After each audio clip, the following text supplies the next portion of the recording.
Buenas tardes a todas y todos. Esta ya es la séptima clase de Historia de España del año 2020 del Joaquín B. González. En esta parte de la cursada nos vamos a orientar mayormente a núcleos problemáticos y no tanto a un orden cronológico estricto como veníamos haciendo anteriormente. Y en esta clase puntualmente primero nos vamos a ocupar de hacer una reseña histórica de los principales hitos comprendidos entre los siglos XI y XIII, que es el momento de la expansión, llamada expansión feudal, ¿no? Que los reinos de cristianos del norte crecen social y económicamente, políticamente, culturalmente, y empiezan a ganar cada vez más territorio hasta que arrinconan al Andaluz, a una pequeña porción en el sur de la península ibérica. Y en la segunda parte de esta clase nos vamos a preocupar por problemáticas conceptuales concretas, ¿sí? Ahí va a ser una instancia un poco más desestructurada y voy a hablar un poco más libremente sobre todo del concepto de reconquista, ¿no? Que lo vamos a matizar y o darle un nuevo significado o bien descartarlo según las preferencias de ustedes. Así que bueno, sin una mayor introducción, vamos con la primera parte, que es la expansión de los reinos cristianos del norte.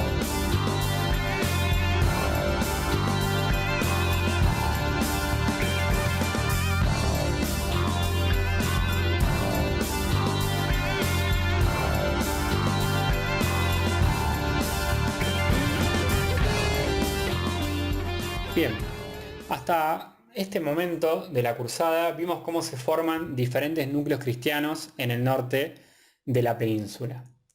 Pero la España cristiana no era una unidad política, ¿no? Sino que teníamos diferentes reinos que se iban disputando la primacía sobre los demás, ¿sí? Algunos recostados sobre la parte oeste de la península, ¿no? El reino de Asturias, que después se convierte en el Asturleonés o de León, aparece el reino de Castilla, el reino de Portugal, ¿sí?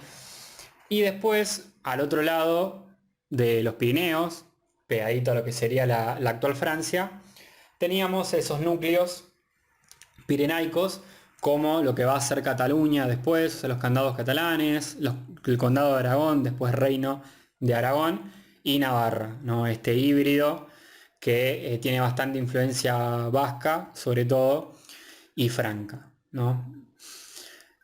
Entonces vamos a retrotraernos un poco de cómo esos reinos que se iban disputando, por momentos había uno de ellos que lograba tener cierta hegemonía. Recordemos que en el siglo X, que es donde nos habíamos quedado, estábamos en el esplendor del califato de Córdoba, ¿no? De Al-Ándalus.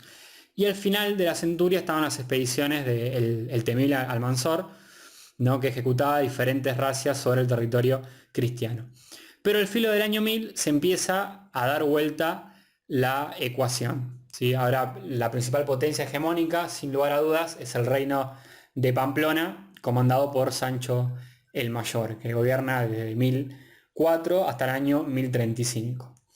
Era tanta la extensión territorial de este reino de Pamplona, como vimos, que cuando muere Sancho el Mayor, el reparto de su dominio va a dar lugar a dos nuevos reinos, ¿no? Que es el de Castilla y el de Aragón.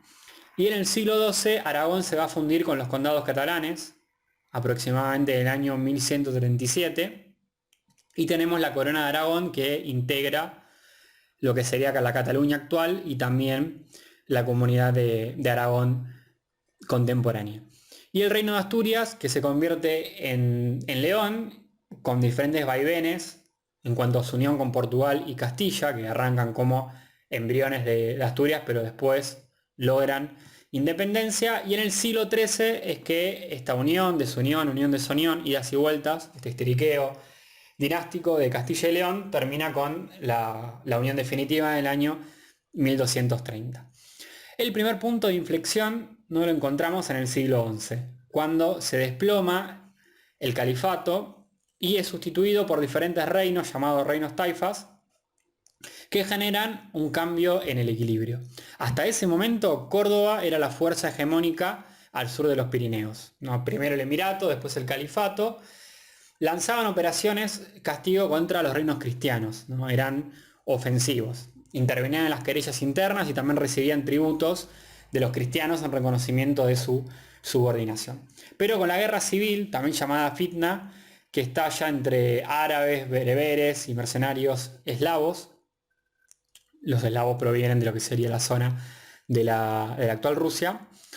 Con esta guerra civil, ¿no?, la muerte de Almanzor en el año 1009, los príncipes cristianos logran invertir la situación y ahora acuden a la capital califal, pero a apoyar bandos o recibir recompensas.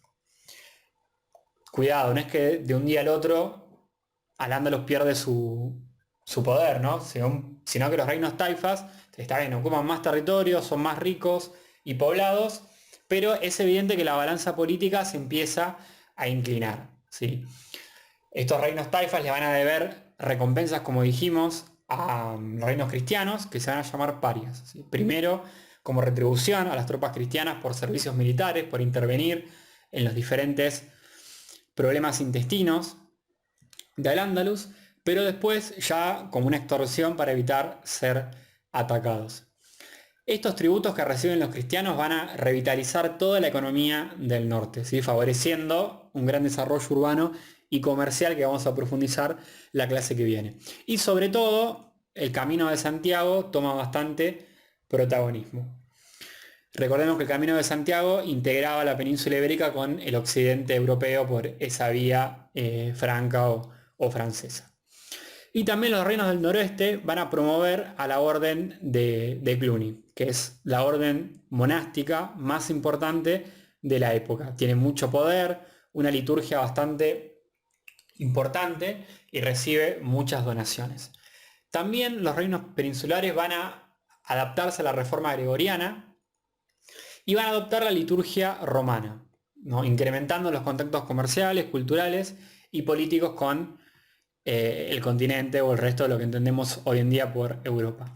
¿Qué es la reforma gregoriana? Bueno, lo van a ver en media o lo vieron en media.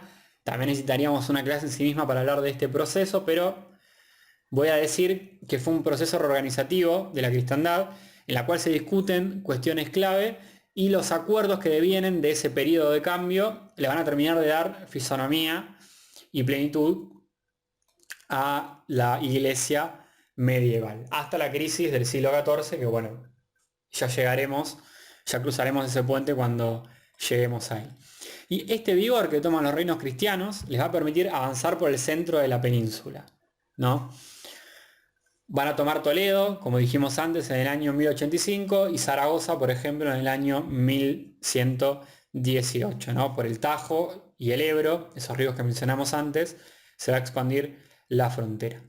¿Por qué es importante la toma de Toledo? Bueno, porque como respuesta a la caída de Toledo en manos castellano-leonesas, los almorávides primero y después los almohades van a intervenir, ¿no? Van a intentar frenar el colapso andalusí y van a desembarcar en Hispania, dejando sus imperios norafricanos, no gobernados desde Marrakech, en la actual Marruecos. Ambos eran movimientos rigoristas. ¿Qué quiero decir con esto? Que son movimientos que pretenden volver a un cumplimiento estricto de la fe musulmana y rearticular la yihad. Como sabemos, la yihad es esta idea de la guerra santa, que el estereotipo es que, bueno, siempre los musulmanes son belicosos y hacen la guerra santa. Bueno, no, hay por momentos que se vuelve a articular este concepto, se había articulado en los principios, ¿no?, de la expansión del califato, pero ya podemos decir que después de un periodo de estabilidad había quedado atrás la idea de yihad, por lo menos en un sentido fuerte. Pero como respuesta a la reconquista cristiana, que ya la vamos a ver, se vuelve a activar esta idea. Y estos movimientos rigoristas, tanto almorávides como almohades, pretenden elevar el Islam por encima de los intereses tribales o étnicos. De ahí su, digamos, fundamentalismo. Los almorávides van a recuperar Lisboa y Valencia y ya para el año 1116 van a conquistar todas las taifas andalusíes. Pero no van a poder evitar la caída de Zaragoza ante Aragón.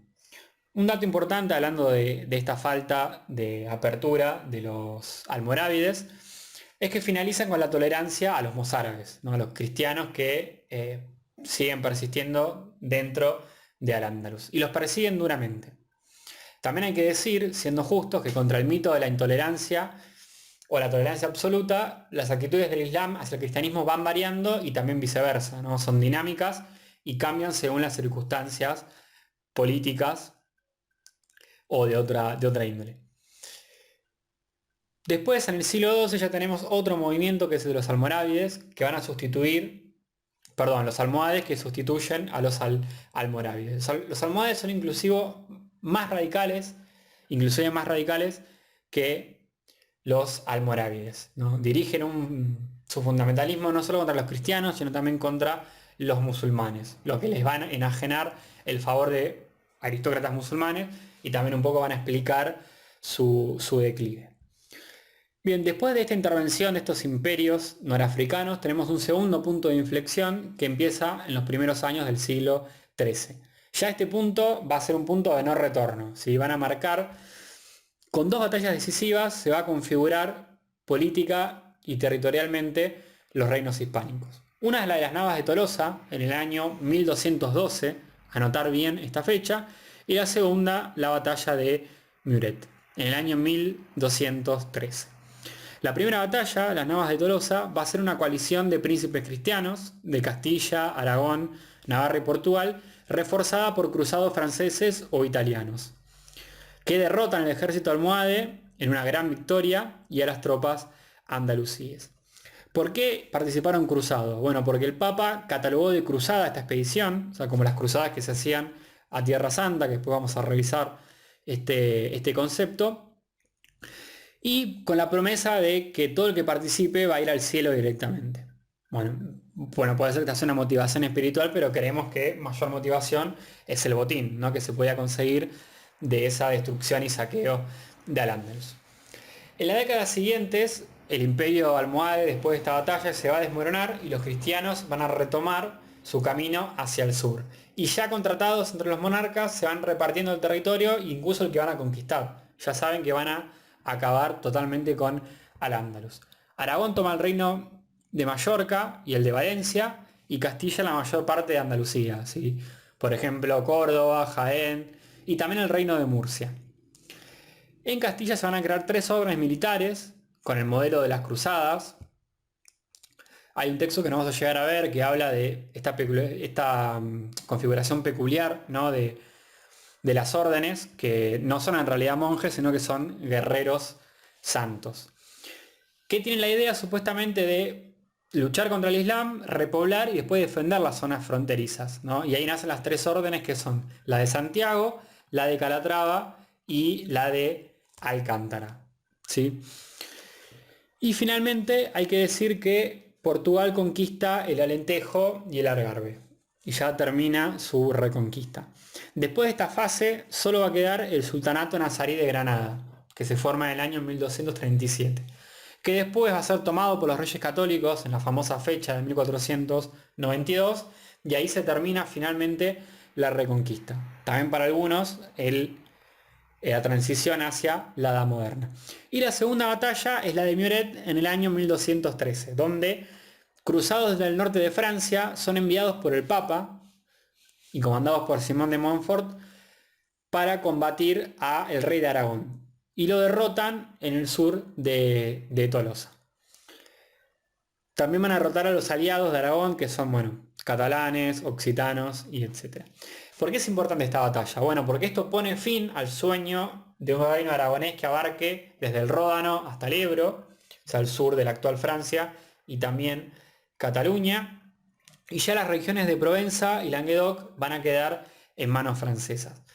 Sin embargo, posteriormente, y casi a cambio, Francia va a renunciar a los condados catalanes, y la corona de Aragón se va a proyectar ultramar por el Mediterráneo.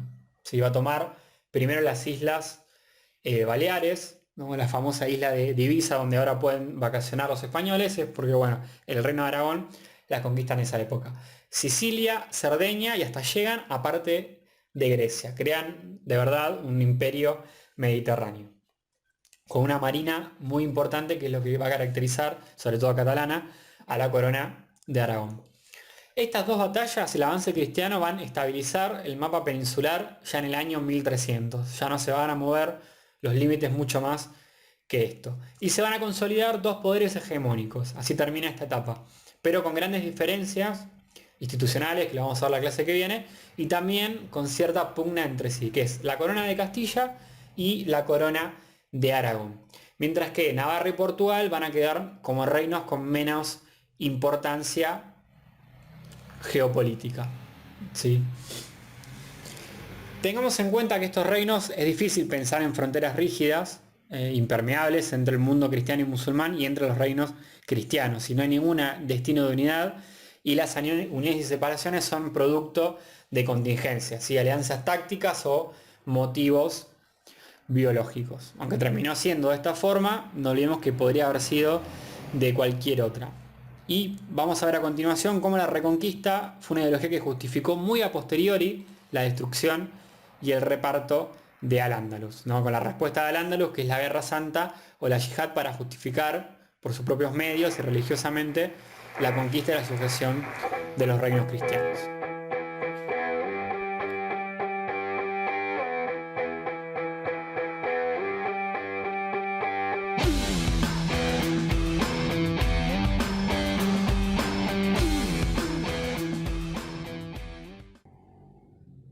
Bueno, como dijimos al principio, esta segunda parte va a ser menos estructurada y vamos a hablar un poco más libremente de determinados problemas historiográficos que son centrales en estos siglos que venimos describiendo, ¿no? Del siglo XI al siglo XIII. Hicimos un repaso o una caracterización muy breve de la complejidad que tiene todo ese periodo, pero es para que se entiendan ciertas cuestiones clave que me interesaba resaltar. En primer lugar, vamos a retomar la cuestión del feudalismo, que la profundizamos la clase anterior, pero tiene mucha pertinencia en este periodo, porque precisamente en este momento, desde el siglo XI, es donde se considera que no solamente en la península ibérica, sino en Europa en general, podemos observar un feudalismo pleno, un feudalismo con todas las características principales, ¿no?, que debería tener según ese modelo ideal que planteamos en la clase anterior. En el caso español, o mejor dicho hispánico, como veníamos viendo anteriormente, en un principio la perspectiva para analizar este proceso era la de Sánchez Albornoz, ¿no?, ese célebre historiador que planteaba, ¿no?, el concepto de que España o la nación española se hizo precisamente luchando, ¿no?, luchando contra los romanos, luchando contra los visigodos o, en este caso, luchando contra los musulmanes. Entonces Albornoz lo que hace es integrar esta idea, ¿no?, de frontera con el Islam para hablar de la sociedad principalmente castellana y asturleonesa, ¿no? Cataluña quedaría fuera de este modelo que no es el que aborda Sánchez Albornoz. Entonces el concepto es que es una sociedad libre, guerrera, y que está formada por campesinos, propietarios, que tienen pequeñas parcelas de tierra, y esa es la base del proceso que llamamos repoblamiento, la clase anterior. Y mediante, diríamos, esta metodología de ir avanzando, conquistando terreno y instalando campesinos o comunidades de campesinos que son esencialmente libres, no están sujetas en un principio a ningún tipo de dependencia, ¿no?, esa sujeción sería posterior, es que se forma la idea del reino de España.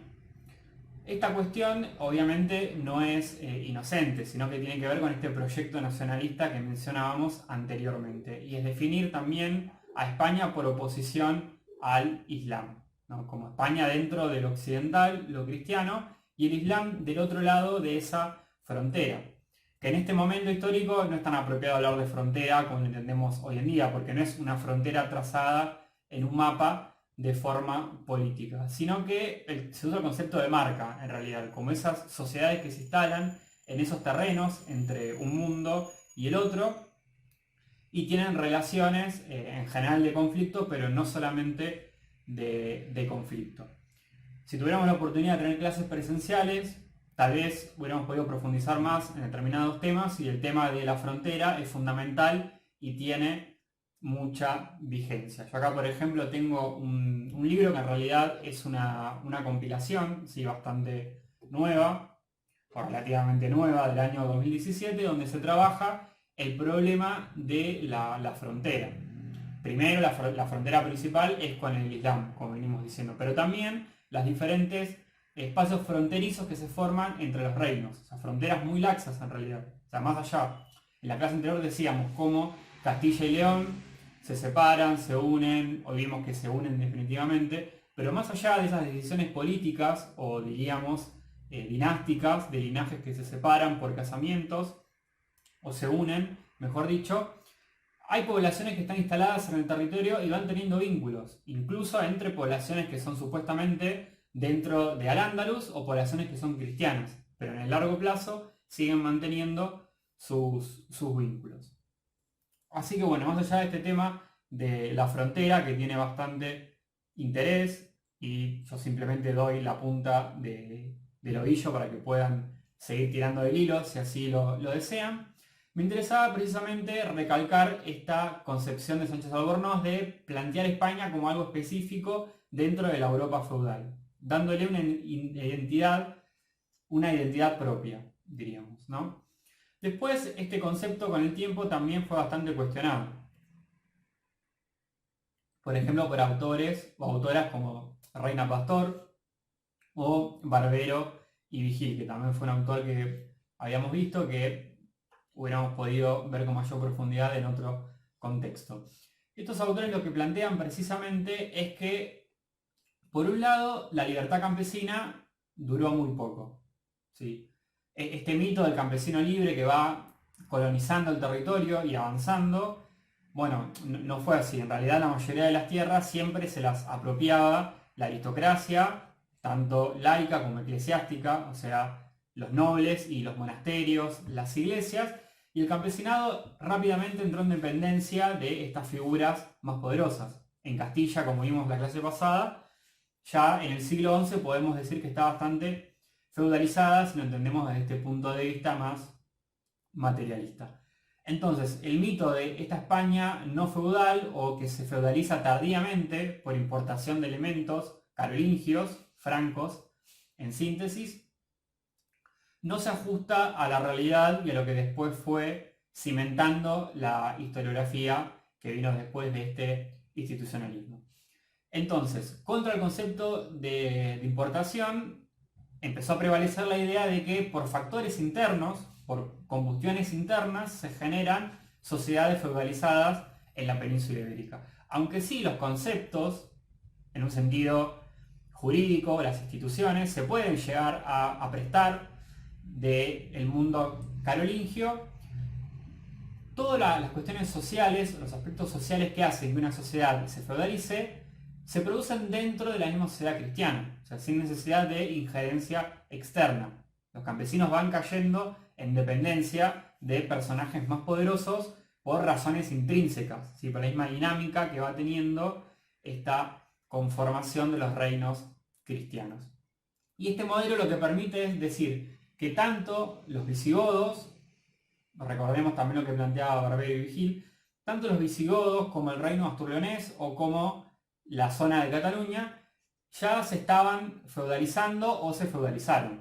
Los visigodos fue interrumpido por la entrada de los musulmanes, ¿sí?, en un punto, pero el reino de Asturias y la marca hispánica, después condados catalanes y Aragón, ya se estaban feudalizando mucho antes de recibir esta influencia carolingia. En realidad se feudalizan por razones que vendrían a ser internas. Y por otra parte, y también como factor muy importante, tengamos en cuenta que feudalismo y repoblación son dos caras de la misma moneda. ¿Sí? Como dije anteriormente, a medida que se va conquistando territorio y va avanzando esa línea de dominio cristiano, los territorios y también la población que está, porque vimos que no es un desierto en realidad, aunque se construya esa idea, va cayendo en manos de terratenientes, de comunidades monásticas, de iglesias o de la aristocracia, o a veces incluso la combinación de todas ellas, o también órdenes militares, que van sujetando a los campesinos o van instalando campesinos que ya están sujetos a ellos, ¿sí? A estas figuras aristocráticas. Entonces la dependencia personal es la clave de estas sociedades. A medida que avanzan, van feudalizando el territorio. Pero, y acá está el dato o el argumento interesante, que ya estaba presente en grandes historiadores, por ejemplo como Duby, que es un historiador francés de la escuela de Annales, que creo que mencioné la vez pasada. Esa presión que ejercen los señores sobre la población es la que permite el crecimiento. ¿Por qué? Porque le exigen más a un campesinado, o sea, mediante la explotación de ese campesinado logran mayores excedentes económicos. Esos excedentes, cuando no se pueden gastar o no se pueden usar para la manutención, van al comercio. Entonces empieza a generar un comercio y una circulación cada vez mayor en esa península ibérica, también vinculado, ¿no?, como ya dijimos, al Camino de Santiago, a ciudades que son religiosas, pero en torno a esas actividades religiosas se van generando intercambios comerciales. ¿Por qué? Porque las personas que van avanzando van comerciando, necesitan quedarse en lugares, o sea, van moviendo la economía en términos latos. Y eso va generando un crecimiento, ¿sí? Pero ese crecimiento y esa presión no es posible sin la ideología de la Iglesia. La ideología es que da el marco teórico, diríamos, para que esa explotación sea posible. ¿Cómo? Primero con la paz de Dios, que es un movimiento que en contra de que la nobleza sea violenta, pero que sea violenta contra la Iglesia, sino que la quieren redireccionar, obviamente, a unos límites dentro de la explotación, en su señorío, en sus marcos territoriales, y que no se les vuelvan en contra, obviamente, pero usan toda esta argumentación de la paz, de Dios, que en realidad es un movimiento que empieza en el sur de Francia, pero se va expandiendo.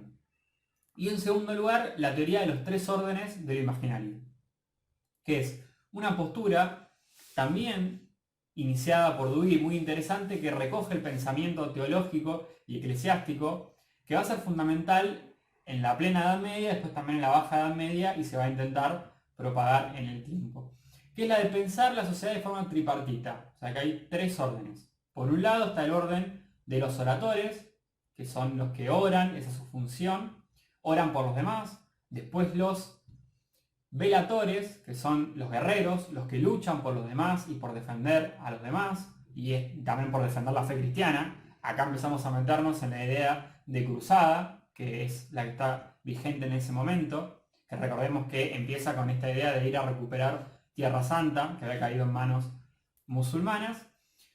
Y por último, los laboradores, que son los campesinos, que su función es trabajar por los demás. Así es, toda esta construcción, este artilugio, tiene la intención de someter al campesinado y que trabaje para la Iglesia y para la aristocracia. Y por último, la tercera pata es la de la idea de reconquista, que es la que vamos a profundizar a continuación. También la Iglesia, obviamente, da las herramientas para que la lucha contra el Islam en la península ibérica tome la misma estructura que la de las cruzadas, ¿sí? Pero ahora lo vamos a profundizar con mayor detalle. Bien, entonces el tercer concepto clave que venía ligado a la ideología de la Iglesia es el concepto de reconquista, ¿sí? ¿De qué hablamos cuando hablamos de reconquista? Bueno, estamos hablando de un ejercicio, diríamos, de retórica, argumentativo, en el cual se transmite la idea, como dije antes, de que España se hizo luchando. O sea, la conformación de España como nación tiene origen en esta naturaleza, no muy entre comillas, belicosa y resistente, que le puso un freno a la sociedad islámica, digamos, ¿no? Y también tiene esta idea de que España, por así decirlo, salvó a Europa de caer bajo el poder del califato islámico, ¿sí? O sea, salvó la civilización occidental, en esos términos. Yo acá tengo el libro de Sánchez Albornoz, que la clase pasada les había también mencionado, pero quiero leer una parte del prólogo que explica bastante claramente cómo es entendida la reconquista por estos historiadores. Si es que acaso podemos hablar, ¿no?, de reconquista. Podemos ver en el prólogo lo que dice Sánchez Albornoz. Frente al milenario orgullo galo, que ha llevado a los historiadores del país vecino a datar en Poutiers, en el año 732, ¿no?, la salvación de la cultura europea de la arrolladora marea islámica, creo más exactamente señalar que aquella fue salvada por Pelayo en Covadonga. Naturalmente, ningún historiador cree que la historia se repite, pero ¿me será lícito preguntarme dónde podrá ser contenida la nueva amenaza que pesa hoy sobre Occidente? Mucho ha cambiado el mundo geográfica, cultural y vitalmente desde que Pelayo resistió al Islam en las peñas de Asturias. ¿Quién puede hoy imaginar dónde tendrá lugar mañana otra nueva batalla de Covadonga? ¿Dónde se iniciará una nueva reconquista que salve al cabo las esencias de la civilización nieta de aquella por la que, con el nombre de Dios en los labios, peleó el primer vencedor cristiano del Islam en Europa? Bueno, es más que ilustrativo, ¿no? Está claramente mostrando cómo esta idea de la nación española, y muy ligada a lo cristiano, ¿sí?, a lo católico, de cómo la misión de España es salvar la fe, la religión y sobre todo salvar a la civilización europea. Obviamente la fe entendida como un aspecto central de esa civilización, en oposición a el musulmán, ¿sí?, a la fe islámica. Y esta idea de reconquista, de hecho, tiene continuidad en la conquista de América, ¿sí? Ahí también está la idea de que es una cruzada contra el infiel, o en todo caso, ¿no?, contra aquellos indios que no conocían, según el concepto de la época, al Dios de los españoles. Y también en la idea de repoblación, porque también en el llamado Nuevo Mundo en ese momento está la noción de civilizar, entre comillas, a los salvajes, en realidad cristianizarlos, ¿sí?, y con la excusa de la fe, llevar la espada, ¿sí?, esto de la espada y la cruz que siempre está en mente. Entonces la reconquista tiene dos concepciones que podríamos llamar reduccionistas. Una, la que reduce solamente a su aspecto espiritual y religioso, a que se está defendiendo la fe cristiana y se está conquistando al Andaluz para justamente hacer volver a esas personas al cristianismo, y la otra materialista, que simplemente esta reconquista fue algo que tiene que ver con el despojo de la sociedad andalusí y la toma de ese territorio. Lo que dice el autor que escribe para este tema, que es Fouriot, es que el problema no está tanto en esos reduccionismos, que sí, son escollos para entender esa época, pero más tiene que ver en el anacronismo del término reconquista, ¿sí?, que es una idea difundida por el nacionalismo del siglo XIX y que relaciona la idea de destrucción y conquista del Andaluz con la recuperación del solar nacional, del territorio nacional, cuando la idea de nación no tiene nada que ver, la del siglo XIX, con la que podrían llegar a tener los contemporáneos a la época de la reconquista, de este avance imparable del cristianismo. Las fuentes hablan, sí, de la recuperación de la iglesia, de la fe, pero no hablan de nación en ningún momento. De hecho, en la Edad Media y en los siglos posteriores también, tampoco en el siglo XVI o el XVII, aparece algo llamado reconquista. Ni siquiera el concepto. De hecho, el primer diccionario de la RAE, que es del año 1726, de la Real Academia Española, no aparece la palabra reconquista. ¿Cuándo empieza a aparecer? Bueno, a finales del siglo XVIII y a principios del XIX. ¿Por qué? Porque en ese momento se estaba construyendo la idea de patria como algo español, no solamente de Castilla, ¿sí? Y en el siglo XIX se va fundamentando esta idea nacionalista más ideológica con un paradigma historiográfico que no deja de ser nacionalista. Y se impone la idea de la reconquista como un esfuerzo colectivo de todos los españoles de la Edad Media. No hay nada más anacrónico, o sea, en la Edad Media no hay españoles. Menos cuando recién se está formando el reino Astur-Leonés. Y esta idea se exalta precisamente cuando el Imperio Español se está descomponiendo, después de la independencia de Cuba, en el año 1902, y ni hablar durante el franquismo, donde se quiere recuperar esa épica chauvinista, diríamos, de España. Y en el siglo XXI sigue pesando esa idea. Lo podemos ver hoy en día con Vox, que es la extrema derecha que se organizó, se rearticuló en España actualmente. O por ejemplo en un discurso de Aznar, que es un expresidente español, en el año 2004, donde le preguntaban por la situación de los atentados en España o el problema del terrorismo, y él planteaba, bueno, este problema de Al Qaeda con España no tiene que ver con la crisis iraquí, con que España no participe de la invasión norteamericana o en realidad estadounidense en el Medio Oriente, sino que tiene que ver ya con la idea de lucha entre musulmanes y cristianos que se puede remontar a la Edad Media. Bueno, todo un disparate, lógicamente, ¿no? Hay que rearticular esta idea, despojarnos del anacronismo y ver realmente cómo fue ese proceso y que no había ninguna idea ni nacionalista ni colectiva de avance contra el Islam, sino que los motivos son otros y esos son los que tenemos que explicar. Hay otro artículo de Carlos de Ayala en este libro que les mostré antes, que también suelo dar en momentos de cursada, pero bueno, este año no se lo voy a dar para recortar material, en la cual se va contando cómo la Iglesia va construyendo a posteriori la idea de reconquista para legitimar las monarquías del momento, como pasa en Asturias y como pasa en León y Castilla, ¿no? Se va recuperando siempre esta memoria visigoda, aunque ya no quede prácticamente nada de ella, para legitimar las monarquías, que tienen que afirmarse frente a los diferentes poderes feudales con los que están conviviendo en ese momento.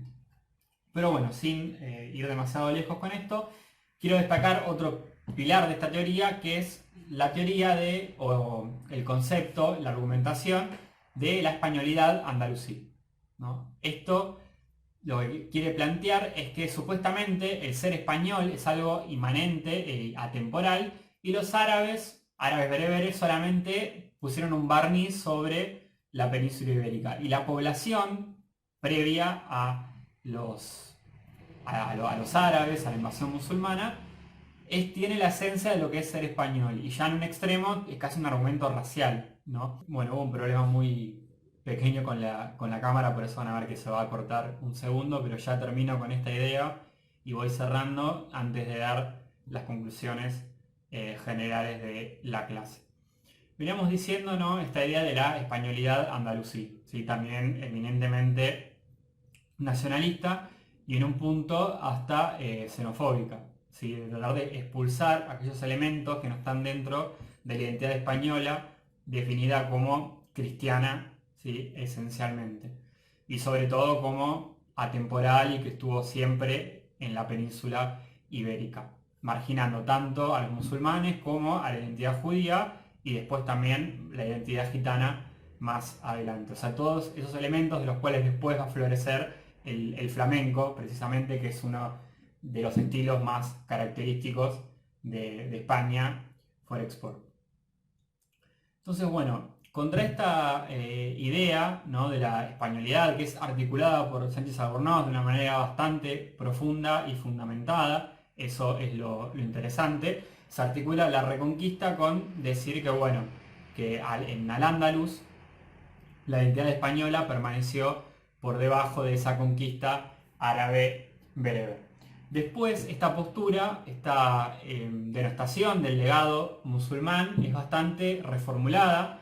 Por ejemplo, un autor como Guillard, que no me acuerdo si lo mencioné en la clase pasada, que en realidad es un antropólogo, da argumentos de por qué en realidad la conquista musulmana tiene consecuencias muy profundas en las estructuras sociales, económicas y políticas y culturales, ¿no?, de Al-Ándalus. Por ejemplo, diciendo de cómo se organizaban tribalmente la población, desde el punto de vista antropológico, reconstruye esa cuestión. La otra es la de la clase pasada, que no la voy a repetir porque ya la estuvimos analizando, que es fijarse cómo se estructura, ¿no?, esta fiscalidad coránica para generar una sociedad tributaria, un modo de producción tributario, que también le da una identidad específica al Andalus.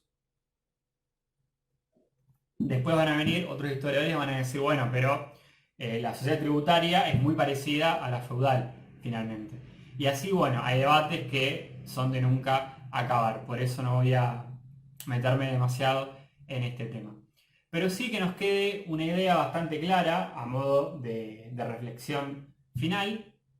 Primero, de despojar esta idea tan ideologizada de reconquista en un principio y mejor hablar de expansión feudal, ¿sí? De cómo se va feudalizando la península ibérica y todo el legado musulmán que queda, que permanece en ese territorio, no desaparece de un día para el otro, justamente, no se desvanece, sino que sigue pesando, sigue siendo un legado y todo confluye, esas diferentes Españas, dice Fouillée, esas Españas medievales, confluyen en lo que va a ser España en la Edad Moderna, ¿sí? Cuando se cierre el proceso de reconquista. Y yo me atrevo a decir que hasta el día de hoy.